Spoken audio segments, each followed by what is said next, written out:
Lahir pada 27 September 1901 di Hinghua, di Provinsi Hokkien di Cina, putra dari seorang pendeta Metodis. Pada tahun 1920, dia menuju Amerika Serikat untuk kuliah di Wesley University of Ohio, Ohio State University, dan Union Theological Seminary. Dalam 5 tahun dan 2 bulan, dia menekuni 3 jurusan akademik, Sarjana Sains, Master of Science, dan Doctor of Philosophy. 10 Februari 1927, bersamaan dengan kebangunan rohani mulai merambah di Cina, Jonsung menyerahkan hidupnya bagi Tuhan Yesus Kristus.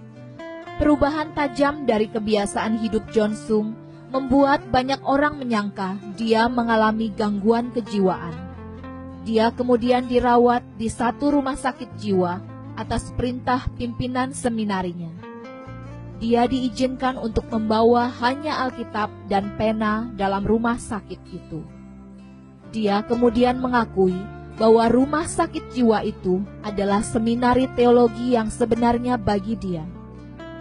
Jonsung dikurung selama 193 hari, setengah tahun lebih. Selama waktu itu, ia membaca Alkitab dari awal sampai akhir 40 kali.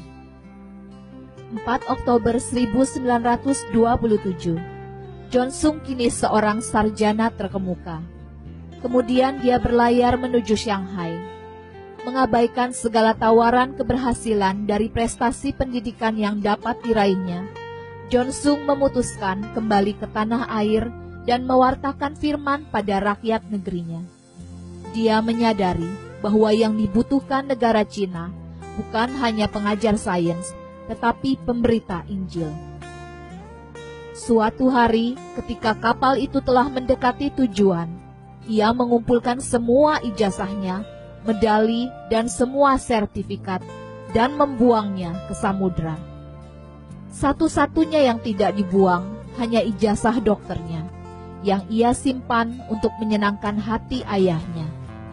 Seperti halnya Rasul Paulus, Jonsung mungkin berkata, "Apa yang tadinya kuanggap berharga, kini kuanggap sampah karena Kristus." Filipi 3 ayat 7.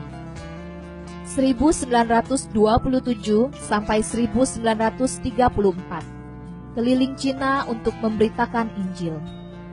1935, memulai penginjilan di Asia, Filipina, Taiwan, Malaysia, Singapura, Thailand, dan Vietnam. 1939, datang ke Indonesia untuk berkhotbah. Jakarta, Bandung, Bogor, Cirebon, Semarang, Magelang, Jogja, Madiun, Solo, Surabaya, Makassar, dan Ambon. Pengaruh kedatangannya sangat besar terhadap berdirinya gereja-gereja Tionghoa di Jawa. Dalam usia muda, 42 tahun, dia dipanggil Tuhan karena kanker dan TBC. Hanya 15 tahun dia aktif di ladang Tuhan, tetapi pengaruhnya di Cina dan Asia Tenggara sangat besar. Dia seorang yang penuh dengan firman Tuhan, banyak berdoa, sangat rajin, dan semangatnya saat berkhotbah sangat luar biasa, seperti mercusuar yang menyala terang.